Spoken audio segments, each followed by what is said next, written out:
옛적 조선의 깊은 산골 마을. 안개에 자욱한 숲 너머에 하나 남짓한 초옥이 자리하고 있었습니다. 그 누추한 집에는 한 여인이 홀로 지내고 있었지요. 이름은 연화. 꽃다운 나이 20살도 채 되기 전에 남편을 잃고 과부가 된 불쌍한 여인이었습니다. 마을 사람들은 그녀를 두고 이런저런 말을 퍼뜨렸습니다. 남편을 잃은 지 3달도 채 되지 않았는데 저리 홀로 숲속에 숨어 사는 것이 수상하다 못해 괴하지 않은가? 하고 말이지요. 그러나 연화는 그 어떤 말에도 입을 열지 않았습니다. 저희는 단지 조용히 살고자 할 따름이옵니다. 연화는 그저 날이 밝으면 숲으로 나가 약초를 캐고 해가 질 무렵에는 나무를 한 아름 안고 돌아와 고즈넉한 나날을 보냈지요. 봄이면 산나물을 뜯고 여름이면 계곡물에 발을 담그고 가을이면 도토리와 밤을 주워 겨울을 준비했습니다. 그렇게 계절이 2번 바뀌는 동안 연화는 숲과 하나가 되어 살았습니다. 가을이 깊어가던 어느 날이었습니다. 연화는 평소와 같이 약초를 찾아 숲속 깊이 들어갔지요. 안개가 자욱하게 피어오른 그날, 연화는 뜻밖의 인연을 마주하게 됩니다. 거기 누구요? 짙은 안개 속에서 거친 남자의 목소리가 들려왔습니다. 연화는 걸음을 멈추고 조심스레 몸을 돌렸지요. 그곳에는 낯선 사내가 서 있었습니다. 한 손에는 활을 들고 등에는 사슴 한 마리를 맨 모습이었습니다. 검게 그을린 피부와 날카로운 눈빛이 범상치 않았지요. 사냥꾼이요. 그는 짧게 말했습니다. 그리고 연화를 유심히 바라보았지요. 연화는 아무 말 없이 고개를 숙이며 지나가려 했습니다. 이 깊은 산속에서 낯선 이를 만나는 것은 그리 반가운 일이 아니었으니까요. 그러나 그 순간 어디선가 화살 하나가 날아와 연화의 옆에 푹 박혔습니다. 조심하시오. 사냥꾼은 연화를 향해 몸을 날렸습니다. 그는 연화를 덮치듯 밀어 넘어뜨렸고 두 사람은 흙바닥에 나란히 쓰러졌지요. 연화는 숨을 삼켰습니다. 두 사람 사이로 또 한 발의 화살이 날아왔습니다. 누군가 숲속 어둠 속에서 그들을 노리고 있었던 것입니다. 연화의 심장이 빠르게 뛰었습니다. 머릿속이 하얘지고 손발이 떨렸지요. 마치 오래전 그날처럼 그녀의 남편이 피를 흘리며 쓰러졌던 그날처럼 말입니다. 누군가가 당신을 노리고 있소. 사냥꾼은 낮게 속삭이며 연화를 일으켜 세웠습니다. 그의 눈빛은 날카로웠지만 목소리에는 따스함이 묻어 있었지요. 연화는 손끝이 떨렸습니다. 누군가 자신을 노리고 있다는 말이 사실이라면 그건 아마도 그녀는 깊이 숨을 들이마셨습니다. 혹시 그들이 자신을 찾아낸 것일까요? 연화의 가슴 한편이 무겁게 가라앉았습니다. 이 숲은 위험하오. 내 도와줄 테니 함께 마을로 돌아갑시다. 그러나 연화는 단호히 고개를 저었습니다. 소녀는 마을로 돌아가지 않을 것이옵니다. 사냥꾼은 잠시 연화를 바라보았습니다. 그리고 문득 깨달았지요. 이 여인은 단순한 과부가 아니었습니다. 그녀의 눈빛 속에는 깊은 슬픔과 함께 단단한 의지가 깃들어 있었습니다. 그녀는 분명 무언가를 숨기고 있었던 것입니다. 사냥꾼은 연화를 두고 그냥 떠나려 했습니다. 산속에서 마주친 낯선 여인, 그저 지나치는 인연으로 남겨두려 했지요. 그러나 이상하게도 발걸음이 무거웠습니다. 마치 누군가가 그의 발목을 잡아끄는 듯했습니다. 숲에 혼자 사는 여인, 누군가의 화살이 그녀를 노리고 있었지. 사냥꾼의 이름은 강연. 원래는 포졸이었으나 이제는 숲에서 사냥을 하며 홀로 살아가는 사내였지요. 그는 며칠 동안 숲을 배회하며 연화의 초옥 근처를 맴돌았습니다. 그리고 마침내 이상한 점을 발견했습니다. 달빛이 비치는 밤, 연화의 초옥 주변을 서성이는 검은 그림자들이 있었던 것입니다. 과연 강연은 자신의 예감이 틀리지 않았음을 깨달았습니다. 누군가가 정말로 이 여인을 노리고 있었던 것입니다. 그는 마침내 결심을 하고 연화의 초옥을 찾아갔습니다. 누구에게 쫓기고 있소? 강연이 문 앞에 서서 물었을 때 연화는 놀라 몸을 움츠렸습니다. 처음 보았을 때보다 더 창백해진 얼굴이었지요. 연화는 대답하지 않았습니다. 그저 떨리는 손으로 문을 닫으려 했지요. 그러나 강연은 문틈 사이로 발을 집어넣었습니다. 이대로 가면 위험합니다. 소인이 도울 수 있소이다. 연화의 눈에는 불안과 의심이 가득했습니다. 그녀는 입술을 꾹 깨물고 고개를 저었습니다. 도움은 고맙사옵니다만 소녀의 일에 끼어들지 마시옵소서. 그대 또한 화를 입을 것이옵니다. 그날 밤 강연은 초옥 근처 나무 위에 몸을 숨기고 지켜보았습니다. 달이 중천에 떠오를 무렵 그의 예감대로 검은 옷을 입은 자들이 나타났습니다. 그들은 소리 없이 연화의 초옥으로 다가갔지요. 이제 저 반역자의 아내를 잡아야 한다. 현감 어른께서 천냥의 상금을 내리셨다. 속삭이는 소리가 강연의 귀에 들렸습니다. 반역자의 아내 강연은 숨을 죽였습니다. 그제야 모든 것이 이해되었습니다. 연하가 숲속에 숨어 사는 이유, 그리고 누군가 그녀를 노리는 이유까지. 검은 복장의 사내들이 초옥문을 박차고 들어가려는 순간 강연은 활을 들고 그들 앞에 나타났습니다. 내 앞에서 이 여인을 해칠 수는 없소. 달빛 아래 그의 활에는 이미 화살이 장전되어 있었습니다. 검은 옷을 입은 자들은 잠시 당황했지요. 그러나 곧 비웃음을 지었습니다. 내 놈이 누구길래 관아의 일에 끼어드느냐? 이 숲은 내 구역이오. 여기서는 내 허락 없이는 개미 한 마리도 다치지 못한다오. 강연의 목소리는 단단했습니다. 연하는 초옥 안에서 떨리는 손으로 칼을 쥐고 있었지요. 그녀의 눈에서는 눈물이 흘러내렸습니다. 또다시 누군가가 자신 때문에 위험에 처하게 된 것입니다. 검은 옷의 사내들은 수군거리더니 잠시 후 물러났습니다. 그러나 그들의 눈빛은 결코 물러서지 않았지요. 우리는 다시 올 것이다. 그때는 내 놈도 함께 잡아갈 테니 각오하거라. 그들이 사라진 후 강연은 초옥 안으로 들어갔습니다. 연하는 구석에 웅크리고 앉아 있었지요. 이제 말해 주시오. 당신은 누구이며 왜 그들에게 쫓기고 있는 것이오? 연하는 숨을 고르며 고개를 들었습니다. 그녀의 눈에는 이제 결심한 빛이 어렸습니다. 소녀의 남편은 반역자가 아니었습니다. 그저 현감의 비리를 알게 되었을 뿐입니다. 그녀의 목소리는 작았지만 단단했습니다. 강연은 연하 앞에 앉았습니다. 그리고 그녀의 이야기를 들었지요. 연하의 남편은 관아의 설이었습니다. 그는 현감이 백성들의 곡식을 빼돌리고 뇌물을 받는 것을 알게 되었고 이를 고발하려 했지요. 그러나 현감은 이를 알아채고 오히려 그를 반역자로 몰아 처형했던 것입니다. 그리고 소녀도 함께 잡으려 했지만 소녀는 간신히 도망쳐 이곳에 숨어 살게 되었습니다.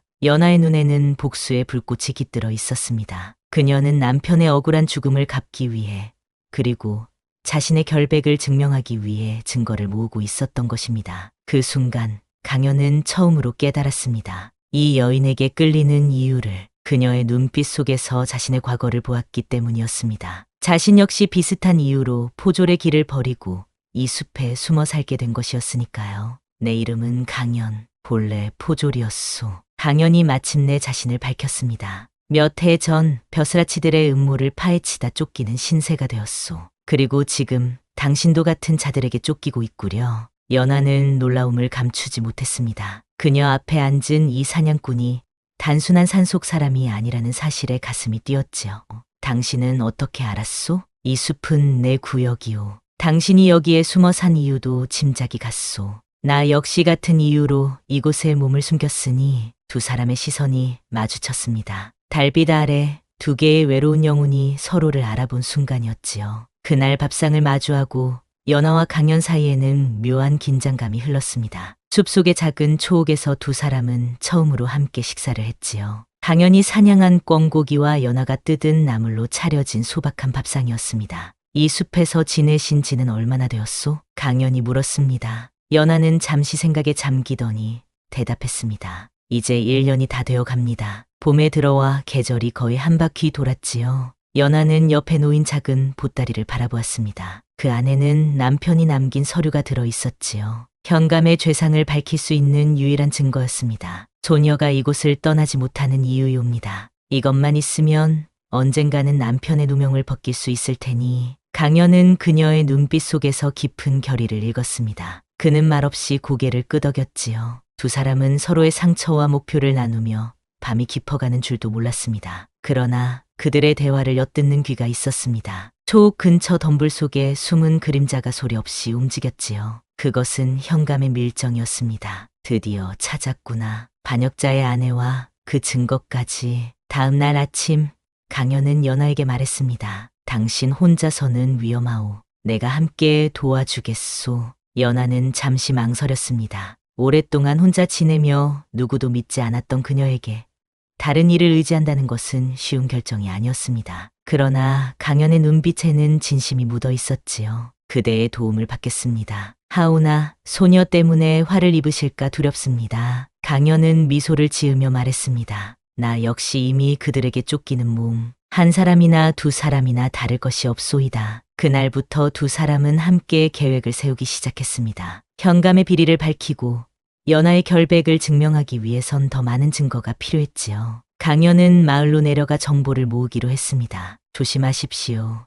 마을에는 현감의 눈과 귀가 많사옵니다. 연하의 걱정 어린 목소리에 강연은 따뜻한 미소로 답했습니다. 걱정 마시오. 이 강연, 포졸로 지낼 때 쌓은 재주가 아직 녹슬지 않았소. 강연이 떠난 후 연하는 초옥 주변을 맴돌았습니다. 가슴 한편이 무거웠지요. 지난 1년 동안 그녀는 오직 복수와 결백을 증명하는 일만 생각했습니다. 그러나 강연을 만난 후 그녀의 마음속에 뭔가 다른 감정이 싹트고 있었습니다. 아니, 되옵니다. 연하는 스스로를 다그쳤습니다. 아직 남편의 한이 풀리지 않았는데 다른 남자에게 마음이 흔들린다는 것은 부끄러운 일이었지요. 그녀는 무릎을 꿇고 남편의 영혼에게 속으로 용서를 빌었습니다. 한편 마을로 내려간 강연은 조심스레 정보를 모으고 있었습니다. 그는 오래된 벗을 찾아가 도움을 청했지요. 자네가 살아있었구나.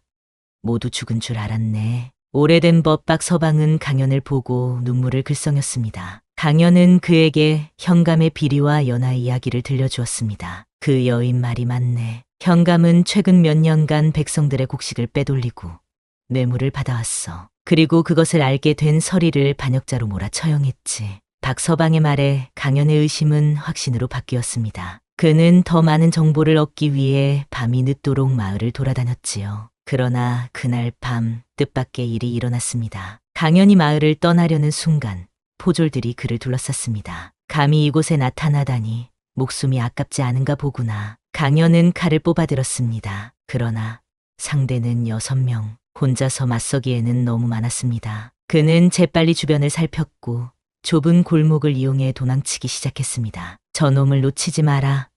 현감 어른께서 천냥의 상금을 내리셨다. 포졸들의 함성이 밤 공기를 가르며 울렸습니다. 강연은 필사적으로 달렸지요. 마침내 그는 숲 입구에 도달했습니다. 그러나 그 순간 그의 등 뒤로 화살이 날아와 어깨를 스쳐 지나갔습니다. 그는 고통을 참으며 숲속으로 몸을 던졌습니다. 어둠 속에서 그는 자신이 잘 아는 길을 따라 연하의 초옥으로 향했습니다. 그러나 피가 계속 흘러내려 그의 의식은 점점 흐려져 갔지요. 한편 연하는 초옥 앞에서 강연을 기다리고 있었습니다. 약속한 시간이 지났는데도 그가 돌아오지 않자 불안감이 커져갔지요. 무슨 일이 생긴 게 분명해. 연하는 걱정에 가득 찬 눈으로 숲길을 바라보았습니다. 그때 멀리서 비틀거리며 다가오는 그림자가 보였습니다. 강연 씨. 연하는 달려가 쓰러지는 강연을 붙잡았습니다. 그의 어깨에서는 피가 흘러내리고 있었지요. 포졸들이 알아챘소. 우리를. 강연의 말에 연하는 얼굴이 창백해졌습니다. 그녀는 재빨리 강연을 부축해 초옥으로 들어갔습니다. 그리고 상처를 치료하기 시작했지요. 더는 위험합니다. 이곳을 떠나야 해요. 연하가 말했습니다. 강연은 고개를 저었습니다. 아직 증거가 부족하오. 이대로 가면 우리는 영원히 도망자로 살게 될 것이오. 연하는 입술을 깨물었습니다. 그녀도 알고 있었습니다. 이대로 도망치면 그들은 영원히 현감의 소나기에서 벗어날 수 없다는 것을, 남편의 누명을 벗기지 못한다는 것을. 하룻밤만 기다립시다. 내일 새벽 우리는 길을 떠날 것이오. 강연의 말에 연하는 고개를 끄덕였습니다. 그녀는 그에게 따뜻한 차를 건넸습니다. 두 사람의 손이 스치자 연하는 마음이 떨리는 것을 느꼈습니다. 그녀는 고개를 돌려 창밖을 바라보았지요. 하늘에는 구름이 걷히고 달빛이 고요히 내리쬐고 있었습니다. 그러나 그들은 알지 못했습니다. 이미 포졸들이 숲에 들어서고 있다는 것을, 그리고 그들이 연하의 초옥을 향해 다가오고 있다는 것을. 새벽빛이 숲을 물들이기 시작했습니다. 연하는 잠들지 못한 채 창가에 앉아 있었지요. 강연은 상처 때문에 열이 나 잠시 쪽잠을 자고 있었습니다. 그의 얼굴은 창백했지만 숨소리는 고르게 이어지고 있었습니다. 연하는 무거운 마음으로 자신의 짐을 챙기고 있었습니다. 남편의 유품과 증거 서류들, 그리고 1년 동안 이 숲에서 살며 모은 약초들, 그녀의 삶이 작은 보따리 하나에 담겼습니다. 가야 합니다. 연하가 중얼거렸을 때 밖에서 발소리가 들려왔습니다. 그녀는 숨을 멈추고 귀를 기울였습니다. 여러 명이 조심스레 초옥을 둘러싸고 있는 소리였지요. 연하의 얼굴이 하얗게 변했습니다. 강연 씨, 깨어나세요. 연하는 강연의 어깨를 흔들었습니다. 강연은 눈을 뜨자마자 상황을 직감했습니다. 그는 아픔을 참으며 일어났지요. 뒤로 가시오. 내가 시간을 벌 테니 당신은 뒷문으로 도망치시오. 강연의 말에 연하는 고개를 저었습니다. 소녀는 그대를 두고 갈 수 없사옵니다. 그 순간 초옥문이 거칠게 열렸습니다. 마을의 포졸들이 들이닥쳤지요. 그들 앞에는 현감의 오른팔인 김포도가 서 있었습니다. 드디어 찾았구나. 반역자의 아내와 도망친 포졸까지. 김포도는 비웃음을 지으며 앞으로 나섰습니다. 강연은 칼을 뽑아들었지만 상처 때문에 손에 힘이 들어가지 않았습니다. 이 여인은 반역자가 아니오. 현감의 비리를 고발한 정의로운 관리의 아내요. 강연의 말에 김포도는 크게 웃었습니다. 그런 말은 관아에 가서 하거라. 현감 어른께서 직접 너희를 신문하실 것이다. 포졸들이 연하와 강연을 6명이나 되는 병사들이 타살 범죄자들을 다루듯이 거칠게 몸을 결박했습니다. 연하는 벗어나려 했지만 그녀의 작은 몸은 힘센 포졸들을 당해낼 수 없었습니다. 그녀의 눈에서는 눈물이 흘러내렸지요. 증거를 찾아야 합니다. 연하는 작게 속삭였습니다. 그러나 이미 늦었지요. 김포도는 초옥을 뒤지기 시작했고 얼마 지나지 않아 연하가 숨겨둔 서류를 찾아냈습니다. 이것이 현감 어른을 모함하려던 증거인가? 이제 모두 불태워버리겠다. 김포도는 서류를 들고 비웃었습니다. 연하의 눈에는 절망이 깃들었지요. 1년 동안 모아온 증거가 한순간에 사라지려 하고 있었습니다. 그러나 그때 뜻밖의 일이 일어났습니다. 포졸 한 명이 갑자기 김포도를 밀치고 서류를 빼앗았습니다. 그리고 강연에게 달려갔지요. 형님, 이것을 보존하셔야 합니다. 연하와 김포도 모두 놀란 표정으로 그 포졸을 바라보았습니다. 강연은 그 포졸의 얼굴을 보고 놀랐습니다. 민호야, 그는 강연의 동생이었습니다. 얼마 전 포졸이 된 그는 형을 찾아 마을에 왔던 것입니다. 이 반역자의 가족이었구나. 김포도가 소리쳤습니다. 하지만 민호는 이미 서류를 품에 넣고 칼로 강연의 밧줄을 끊었습니다. 그 순간 초옥아는 아수라장이 되었지요. 도망치세요, 형님. 저는 나중에 합류하겠습니다. 민호의 외침과 함께 강연은 연하의 밧줄을 끊고 그녀의 손을 잡았습니다. 두 사람은 뒷문으로 달아났습니다. 포졸들이 뒤쫓아왔지만 숲을 잘 아는 연하와 강연은 그들을 따돌릴 수 있었습니다. 동생이 위험할 거예요. 연하가 숨을 고르며 말했습니다. 강연의 눈에는 걱정이 서려 있었지만 그는 고개를 저었습니다. 민호는 그들 중 하나로 위장하고 있을 거요. 걱정 마시오. 두 사람은 깊은 숲속으로 들어갔습니다. 그러나 그들의 상황은 더욱 절망적이 되었지요. 이제 현감은 그들을 잡기 위해 모든 수단을 동원할 것이었습니다. 그리고 증거는 민호에게 있었지요. 이틀 동안 두 사람은 계속해서 도망쳤습니다. 정처 없이 깊은 산속을 헤매며 포졸들을 피했지요. 강연의 상처는 점점 악화되었고 연하는 그를 돌보기 위해 산속에서 약초를 찾아다녔습니다. 사흘째 되는 날 밤 두 사람은 작은 동굴에 몸을 숨겼습니다. 비가 내리는 소리가 동굴 밖에서 들려왔지요. 연하는 불을 피워 강연의 몸을 녹여주었습니다. 이제 어떻게 해야 할까요? 연하가 물었습니다. 강연은 잠시 생각에 잠기더니 말했습니다. 한양으로 가야 할 것 같소. 이곳에서는 현감의 세력이 너무 강하오. 한양에 가면 어쩌면 도움을 받을 수 있을지도. 그의 말에 연하는 깊은 한숨을 내쉬었습니다. 한양까지는 먼 길이었지요. 그리고 그들에게는 돈도 친구도 없었습니다. 소녀 때문에 그대께서 이런 고생을. 연하의 눈에 눈물이 맺혔습니다. 강연은 조용히 그녀의 손을 잡았습니다. 이 일은 나 역시 해결해야 할 일이오. 현감 같은 자들로 인해 나 역시 오랜 세월 도망자로 살아왔으니. 불빛 아래 두 사람의 시선이 마주쳤습니다. 그 순간 연하의 마음속에 떠오르는 감정을 억누를 수 없었습니다. 그녀는 조심스레 몸을 기울여 강연의 어깨에 머리를 기댔지요. 고맙습니다. 정말 고맙습니다. 그녀의 숨결이 강연의 목덜미를 간지렸습니다. 강연은 천천히 팔을 들어 그녀의 어깨를 감쌌습니다. 두 사람의 심장은 빠르게 뛰고 있었지요. 함께 이겨낼 것이오.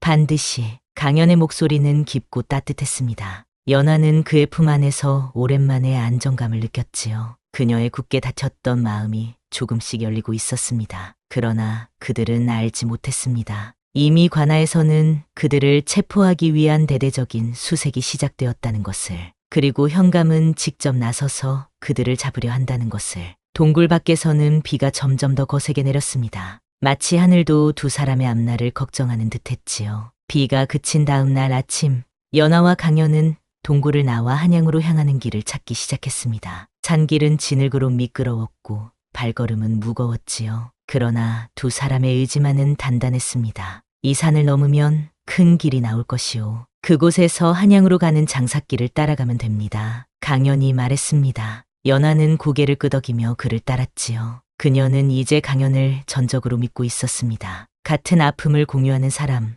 그리고 그녀를 위해 목숨을 걸었던 사람이니까요. 산길을 오르는 동안 두 사람은 조심스레 이야기를 나누었습니다. 과거의 이야기, 꿈꿨던 미래의 이야기, 그리고 지금 이 순간의 두려움과 희망에 대한 이야기였지요. 소녀는 어릴 적 양반집 교수였습니다. 연하가 말했습니다. 아버지께서 역모로 몰려 일가가 몰락한 후 소녀는 관가의 서리와 혼인하게 되었지요. 처음에는 두려웠습니다만 그녀의 눈에는 그리움이 어렸습니다. 남편은 마음씨 고운 분이었사옵니다. 비록 벼슬은 낮았으나 정직하고 의로웠지요. 강연은 말없이 연하의 이야기를 들었습니다. 그녀의 목소리에 담긴 그리움과 슬픔이 그의 마음을 적셨지요. 그대의 남편은 훌륭한 분이었소. 그의 죽음은 결코 헛되지 않을 것이오. 강연의 말에 연하는 깊이 고개를 숙였습니다. 그녀의 눈에서는 눈물이 흘러내렸지요. 소녀, 이제는 다른 마음이 생겨 부끄럽사옵니다. 그녀의 작은 고백에 강연의 걸음이 멈춰섰습니다. 두 사람 사이에 짙은 침묵이 내려앉았지요. 강연은 천천히 몸을 돌려 연하를 바라보았습니다.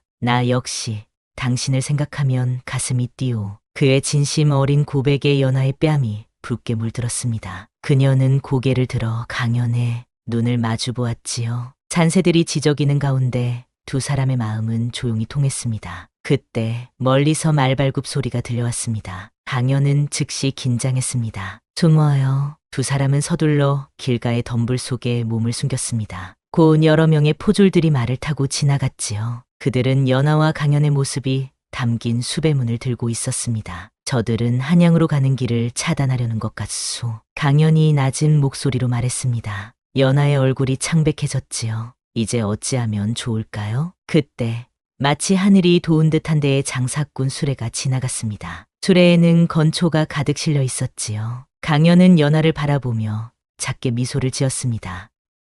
기회요. 두 사람은 조심스레 숲을 따라 수레를 뒤쫓았습니다. 수레가 작은 개울가에 멈추자 장사꾼이 물을 마시러 내려갔지요. 그 순간 강연과 연하는 재빨리 건초 더미 속에 몸을 숨겼습니다. 수레는 다시 움직이기 시작했고 두 사람은 건초 속에서 숨을 죽이며 간신히 포졸들이 지키는 관문을 통과했습니다. 그렇게 그들은 마침내 큰 길에 도달했지요. 이제 한양까지 3일 거리입니다. 강연이 속삭였습니다. 연하는 안도의 한숨을 내쉬었지요. 그러나 그들의 안도는 오래가지 못했습니다. 수레가 작은 주막 앞에 멈추자 그곳에는 이미 포졸들이 기다리고 있었습니다. 그들은 모든 수레와 여행자들을 검사하고 있었지요. 이대로는 들킬 것이오. 강연이 말했습니다. 그는 주변을 살피더니 연하의 손을 잡았습니다. 주막 뒤편으로 가야 해요. 두 사람은 건초 더미에서 슬그머니 빠져나와 주막 뒤편으로 향했습니다. 그곳에는 작은 창고가 있었지요. 그들은 그 창고에 몸을 숨겼습니다.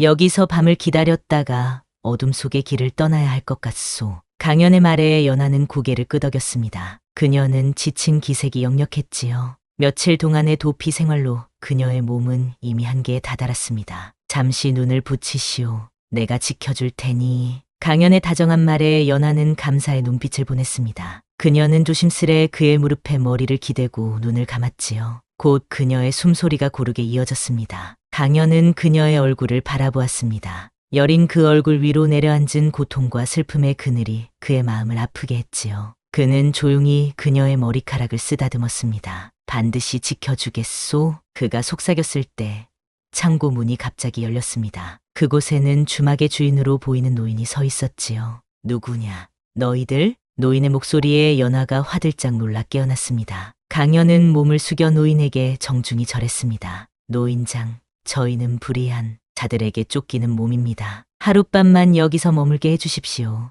노인은 의심스러운 눈으로 두 사람을 바라보았습니다. 그리고 문득 연하의 얼굴을 주목했지요. 내가 이 마을 출신 서리의 아내가 아니냐? 연하는 놀라움을 감추지 못했습니다. 노인이 그녀를 알아본 것이었지요. 그렇사옵니다. 노인은 한동안 생각에 잠겼습니다. 그리고 마침내 결심한 듯 고개를 끄덕였지요. 들어보았다. 내 남편이 억울하게 죽었다는 이야기를. 노인의 말에 연하의 눈에서는 다시 눈물이 흘러내렸습니다. 내 너희를 도와주겠다. 내 아들놈이 한양으로 가는 장사길이 있으니 그와 함께 가거라. 노인의 도움에 두 사람은 깊이 감사했습니다. 그날 밤 그들은 주막 주인의 아들과 함께 한양으로 향하는 길에 올랐지요. 장사짐 사이에 숨은 두 사람의 마음은 무거웠지만 희망의 불씨가 다시 피어오르고 있었습니다. 그러나 그들은 알지 못했습니다. 현감이 직접 말을 타고 그들을 뒤쫓고 있다는 것을. 그리고 그는 이미 한양으로 가는 모든 길목에 자신의 부하들을 배치해 두었다는 것을. 수레가 어둠 속을 달리는 동안 연하는 조용히 강연의 손을 잡았습니다. 그 손길에는 두려움과 함께 깊은 신뢰가 담겨 있었지요. 강연은 그녀의 손을 꼭 쥐며 미소를 지었습니다. 반드시 한양에 도착할 것이오. 그리고 당신의 결백을 증명할 것이오. 연하는 고개를 끄덕였습니다. 두 사람의 여정은 아직 끝나지 않았지만 그들의 마음속에는 이제 서로에 대한 깊은 사랑이 자리 잡고 있었습니다. 한양으로 가는 길은 험난했습니다. 수레는 울퉁불퉁한 산길을 오르내리며 천천히 나아갔지요. 연하와 강연은 장삿짐 사이에 몸을 숨긴 채 옷깃을 여미고 추위와 싸웠습니다. 밤새 내린 이슬이 그들의 옷을 촉촉이 적셨지요. 곧 고개를 넘으면 한양이 보일 것이다. 주막 주인의 아들 덕손이 앞에서 말했습니다. 그는 자신이 누구를 태우고 가는지 알면서도 태연한 척했지요. 그의 아버지처럼 무언가 사연이 있어 보였습니다. 현감님이 그대들에게 무슨 원한이 있는 게요? 덕손이 낮은 목소리로 물었습니다. 강연은 잠시 망설이다 짧게 대답했지요. 정의를 위해 목소리를 높인 이들을 그는 용납하지 않소. 덕손은 고개를 끄덕였습니다. 그의 눈에는 분노와 슬픔이 어려 있었지요. 제 형님도 현감의 횡포에 항거하다 매를 맞고 병을 얻어 죽었습니다. 그제야 두 사람은 덕손이 그들을 돕는 이유를 알게 되었습니다. 그 역시 현감의 피해자였던 것이지요. 덕손의 말대로 그들은 곧 큰 고개에 다다랐습니다. 그곳에서는 멀리 한양의 모습이 보였지요. 연하의 마음이 설렜습니다. 한양에 가면 무언가 달라질 것만 같았기 때문입니다. 그러나 고개 정상에서 그들은 뜻밖의 상황을 맞닥뜨리게 되었습니다. 앞쪽의 포졸들이 모든 수레와 행인들을 검문하고 있었던 것입니다. 이런, 덕손의 얼굴이 창백해졌습니다. 연하와 강연 역시 긴장했지요. 이대로 가다간 붙잡힐 것이 분명했습니다. 다른 길은 없소? 강연이 물었습니다. 덕손은 고개를 저었습니다. 한양으로 들어가는 모든 길목에 포졸들이 지키고 있을 것입니다. 현감이 상당한 공을 들이고 있는 모양이지요. 연하는 입술을 깨물었습니다. 그들이 여기까지 온 것이 헛된 일이 되어버릴까 두려웠지요. 제가 방법을 알고 있습니다. 덕손이 갑자기 말했습니다. 그는 수레를 길가로 돌려 숲속으로 들어갔지요. 이 근처에 옛 산성으로 가는 숨은 길이 있습니다. 그곳으로 가면 한양성 안으로 들어갈 수 있지요. 덕손의 말에 두 사람은 안도의 한숨을 내쉬었습니다. 수레는 아무도 모르는 작은 오솔길을 따라 깊은 숲으로 들어갔지요. 곧 그들은 허물어진 산성의 흔적을 발견했습니다. 이곳은 임진왜란 때 사용되던 산성입니다. 비밀 통로가 있어 한양성 안으로 이어집니다. 덕손이 말했습니다. 그는 수레에서 내려 작은 횃불을 밝혔지요. 세 사람은 조심스레 무너진 성벽 사이로 걸어갔습니다.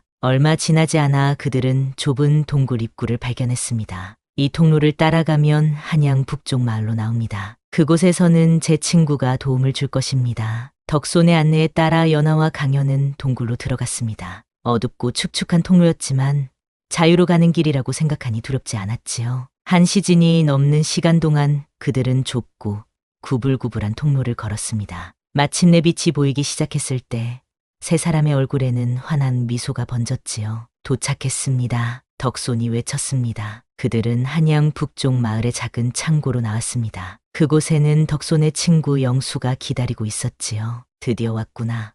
걱정했다. 영수는 세 사람을 맞이했습니다. 그는 연하와 강연에게 한양 옷을 건넸지요. 이걸 입고 변장하시오. 포졸들이 사방에서 당신들을 찾고 있소. 연하는 양민 여인의 옷으로, 강연은 선비의 옷으로 갈아입었습니다. 변장한 두 사람은 이제 평범한 한양 주민처럼 보였지요. 그런데 이제 어디로 가야 하오? 강연이 물었습니다. 그들에게는 한양에서의 목적지가 필요했습니다. 현감의 비리를 고발할 수 있는 곳, 연하의 결백을 증명할 수 있는 곳 말입니다. 덕송과 영수는 서로 눈빛을 교환했습니다. 자원부로 가야 합니다. 영수가 말했습니다. 그곳에 박 대사원께서 현감의 비리를 조사하고 계시다는 소문이 있소. 그분께 증거를 보이면. 연하의 눈이 커졌습니다. 희망이 다시 그녀의 가슴에 피어올랐지요. 하지만 증거는. 그녀가 말했을 때 영수는 작은 주머니를 꺼냈습니다. 이것이요. 연하와 강연은 놀랐습니다. 그 주머니 안에는 현감의 비리를 증명하는 서류들이 들어 있었지요. 어떻게? 강연이 물었습니다.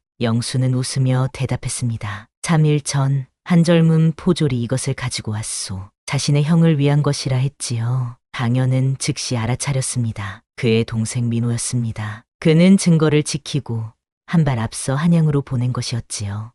민호야. 강연의 눈에는 눈물이 맺혔습니다. 연하는 조용히 그의 손을 잡았지요. 그녀 역시 감격에 겨워 말을 잇지 못했습니다. 영수의 안내로 두 사람은 사원부로 향했습니다. 한양의 거리는 분주했지만 그들의 변장 덕분에 무사히 지나갈 수 있었지요. 그러나 사원부 앞에 이르렀을 때 그들은 또다시 장애물을 만났습니다. 사원부 앞에는 현감이 직접 나와 포졸들과 함께 서 있었던 것입니다. 저자는 현감이요. 연하가 낮은 목소리로 말했습니다. 그녀의 얼굴이 창백해졌지요. 현감은 마치 그들의 계획을 알고 있기라도 한 듯 사원부 입구를 지키고 있었습니다. 어떻게 해야... 연하의 말이 채 끝나기도 전에 갑자기 한 무리의 사람들이 거리에 나타났습니다. 그들은 백성들이었지요. 그들은 현감의 비리를 규탄하는 상소문을 들고 있었습니다. 백성을 착취하는 현감을 파직하라. 억울하게 죽은 서리의 원한을 풀어달라. 백성들의 외침이 거리를 가득 메웠습니다.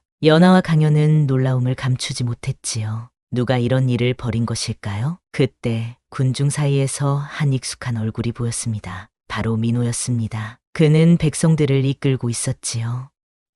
저기, 강연이 가리켰습니다.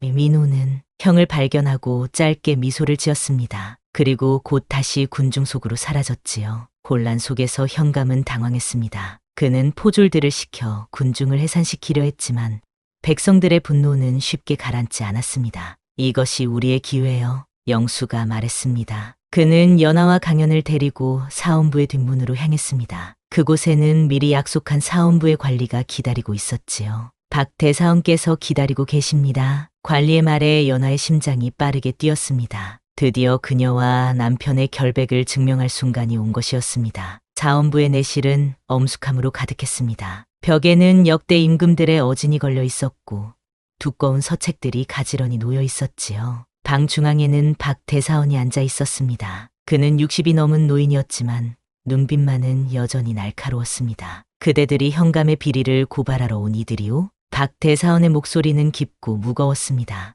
연하와 강연은 공손히 절을 올렸지요. 네, 대사원 어른. 소녀는 억울하게 죽은 서리의 아내이옵니다. 연하가 떨리는 목소리로 말했습니다. 그녀의 마음은 복잡했습니다. 한편으로는 드디어 남편의 원한을 풀 수 있다는 희망에 부풀었고 다른 한편으로는 모든 것이 잘못될까 두려웠지요. 그리고 저는 전 포졸 강연이라 하옵니다. 현감의 비리를 목격하고 그를 고발하려다 쫓기는 신세가 되었사옵니다. 강연이 덧붙였습니다. 박 대사원은 두 사람을 뚫어지게 바라보았습니다. 그의 눈에는 의심과 함께 무언가를 간파하는 듯한 빛이 어려 있었지요. 증거를 보이시오. 박 대사원의 말에 연하는 영수에게서 받은 서류 뭉치를 내밀었습니다. 그 안에는 현감이 백성들의 곡식을 빼돌린 기록, 뇌물을 받은 증거, 그리고 연하의 남편을 반역자로 몰아 처형한 조작된 문서들이 담겨 있었지요. 박 대사원은 서류들을 꼼꼼히 살펴보았습니다. 그의 표정이 점점 엄중해졌지요.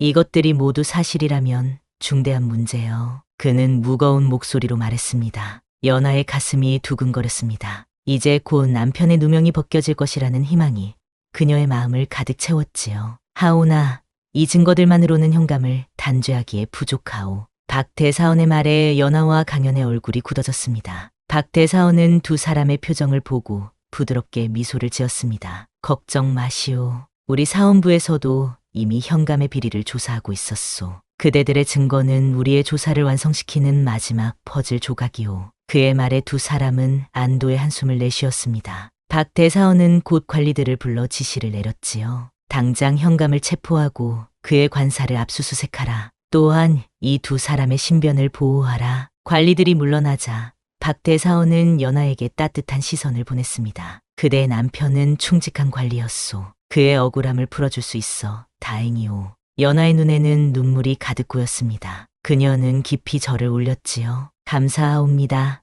대사원 어른. 그날 밤 연하와 강연은 사원부가 마련해준 작은 집에서 머물렀습니다. 그곳은 안전했고 두 사람은 오랜만에 편안한 잠을 잘 수 있었지요. 강연은 마루에 앉아 달을 바라보았습니다. 그의 마음은 복잡했지요. 이제 모든 일이 끝나가는군요. 연하가 다가와 말했습니다. 그녀는 강연 옆에 조용히 앉았지요. 그의 옆에 있으면 왠지 모르게 마음이 편안해졌습니다. 그렇소로. 이제 당신의 결백이 증명될 것이오. 그리고 당신의 남편도 명예를 회복할 것이고. 강연의 목소리에는 미묘한 쓸쓸함이 묻어 있었습니다. 연하는 그 이유를 알 것 같았지요. 이 여정이 끝나면 그들은 각자의 길을 가게 될 터였으니까요. 강연 씨, 소녀가 드릴 말씀이 있사옵니다. 연하의 목소리가 떨렸습니다. 강연은 천천히 그녀를 바라보았지요. 소녀는 이미 남편을 보내드렸습니다. 그의 넋을 위로하고 그의 결백을 증명하는 것으로 소녀의 의무는 다했다 생각합니다. 연하는 천천히 손을 뻗어 강연의 손을 잡았습니다. 그녀의 손길은 따뜻했지요. 이제 소녀는 새로운 삶을 시작하고 싶습니다. 그대와 함께. 그녀의 고백에 강연의 가슴이 뛰었습니다. 그는 연하의 손을 꼭 쥐었지요. 나 역시 당신과 함께하고 싶소. 하지만 그는 망설였습니다. 그의 눈에는 두려움이 어려 있었지요. 나는 여전히 도망자요. 비록 현감의 악행이 밝혀져도 내가 과거에 저지른 일들은 쉽게 용서받지 못할 것이오. 연하는 고개를 저었습니다. 그대는 정의로운 일을 했을 뿐이옵니다. 두려워 마시옵소서. 소녀가 함께 있겠습니다. 그녀의 믿음 어린 말에 강연의 마음이 녹아내렸습니다. 두 사람의 시선이 달빛 아래 마주쳤지요. 강연은 천천히 손을 들어 연하의 뺨을 감쌌습니다. 그녀의 피부는 가을 이슬처럼 차갑고 부드러웠지요. 함께 새로운 시작을 하겠소. 그의 속삭임과 함께 두 사람의 입술이 조심스레 가까워졌습니다. 마치 봄날 꽃이 피 바람결에 서로를 스치듯 그들의 입술은 부드럽게 맞닿았지요. 그 짧은 순간 두 사람의 가슴 속에는 따스한 봄이 찾아왔습니다. 그러나 그 순간도 잠시 밖에서 급한 발소리가 들려왔습니다. 문이 열리고 사원부의 관리가 황급히 들어왔지요. 큰일 났습니다.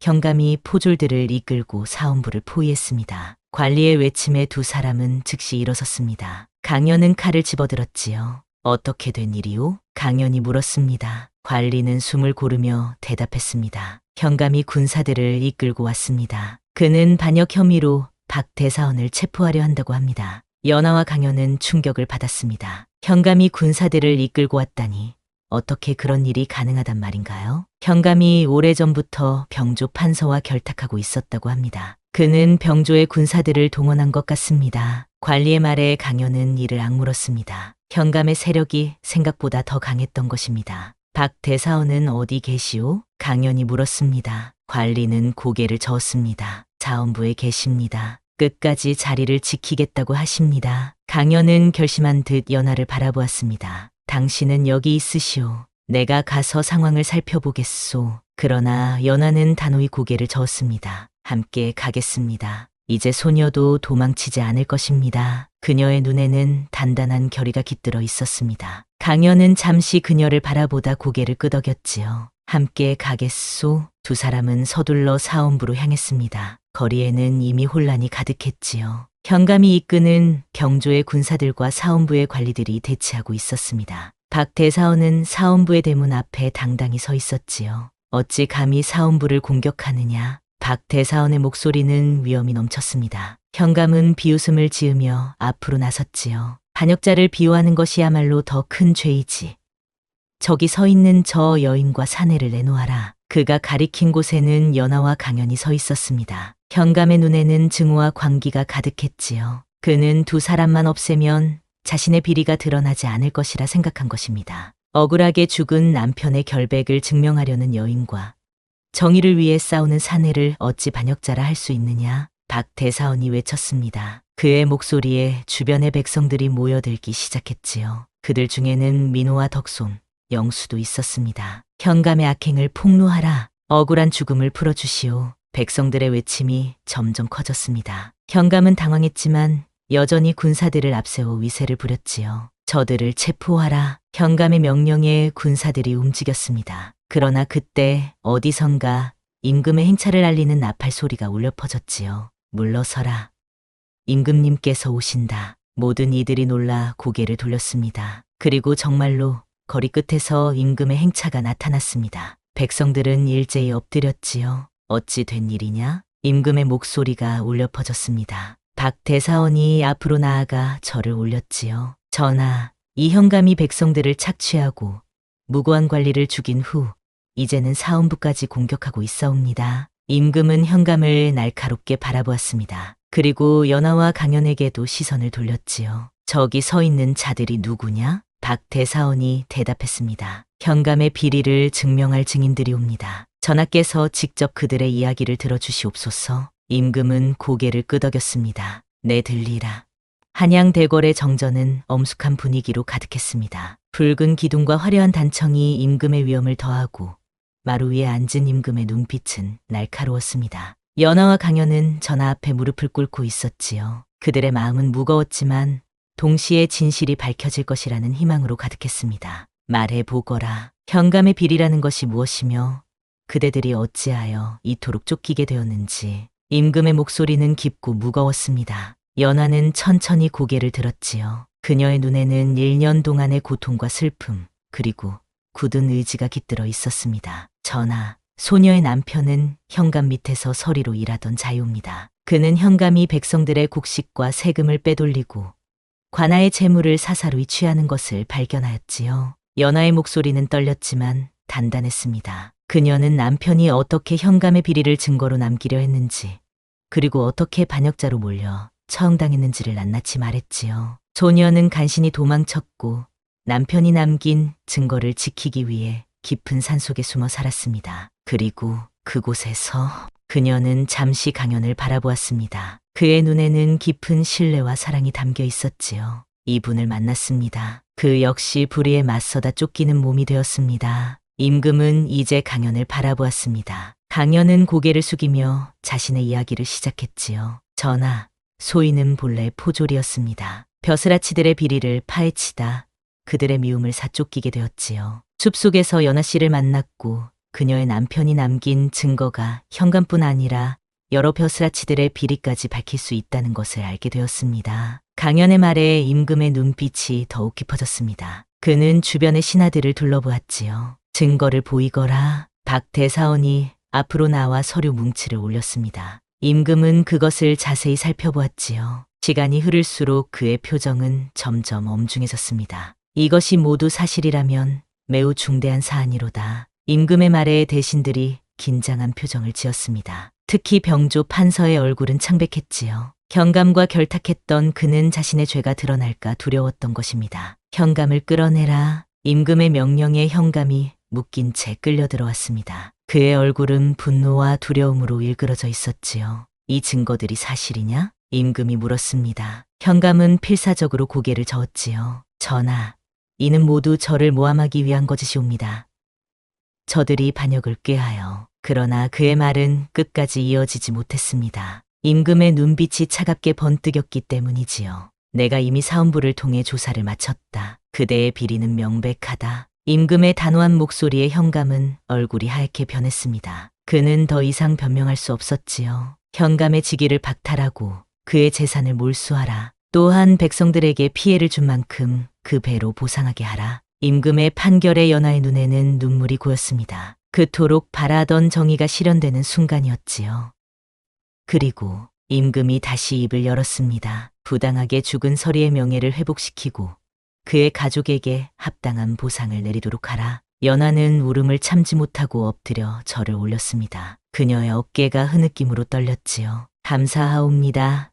전하, 감사하옵니다. 임금은 이제 강연을 바라보았습니다. 그대는 본래 포졸이었다 하였느냐? 강연은 고개를 숙였습니다. 그렇사옵니다. 전하. 임금은 잠시 그를 살펴보더니 말했습니다. 불의에 맞서 싸운 그대의 용기가 가상하도다. 이제 그대는 더 이상 도망자가 아니니 사헌부에서 일하도록 하라. 그대의 재능이 백성들을 위해 쓰이도록 강연의 눈이 커졌습니다. 그는 임금의 관용에 깊이 감사했지요. 전하의 은혜 평생 잊지 않겠사옵니다. 그날 이후 마을에는 큰 변화가 일어났습니다. 현감은 유배를 떠났고 그와 결탁했던 벼사치들도 처벌을 받았지요. 강연은 사원부의 관리가 되어 백성들의 억울함을 풀어주는 일을 맡게 되었습니다. 그리고 연하는 남편의 명예를 회복하고 관아로부터 받은 보상으로 작은 약방을 열었지요. 강연의 동생 민호는 형의 공로를 인정받아 상급 포졸로 승진했고 덕송과 영수도 그들을 도움공으로 상을 받았습니다. 마을 사람들은 이제 더 이상 불의에 시달리지 않고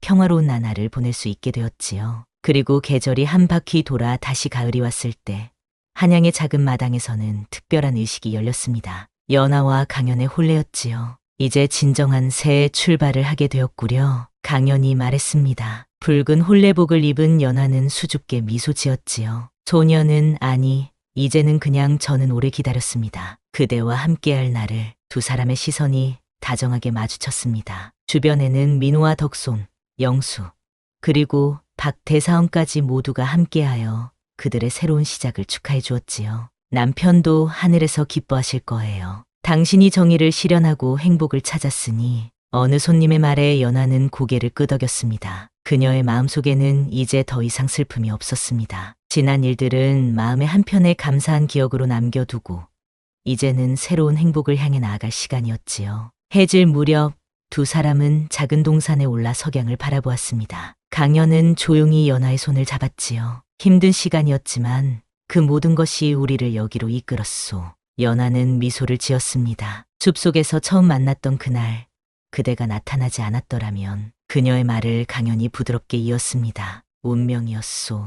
우리의 만남은. 두 사람의 입술이 다정하게 맞닿았습니다. 석양의 붉은 빛이 그들의 얼굴을 비추었지요. 마치 하늘도 이들의 사랑을 축복하는 것 같았습니다. 이제 어떤 어려움이 와도 두렵지 않습니다. 그대와 함께라면. 연하의 속삭임에 강연은 그녀를 더 가까이 끌어안았습니다. 두 사람의 그림자가 길게 늘어졌지요. 하나가 되어 석양 속으로 사라지는 그들의 모습은 마치 앞으로의 길을 함께 걸어갈 것을 약속하는 듯했습니다. 숲속에서 시작된 인연은 이제 영원한 사랑으로 피어나 더 넓은 세상을 향해 나아갈 준비를 마쳤습니다. 그들의 발걸음 따라 어디든 행복과 정의가 함께할 것이란 희망이 가득했지요. 그리고 이것은 단지 그들만의 이야기가 아니었습니다. 불의에 맞서 싸우는 모든 이들에게 언젠가는 정의와 행복이 찾아온다는 예시하기가 되어 오랫동안 사람들의 입에서 입으로 전해지게 되었습니다. 옛날 옛적에 숲속에서 만난 사냥꾼과 과부의 이야기라오. 이렇게 시작되는 이야기는 이제 많은 이들에게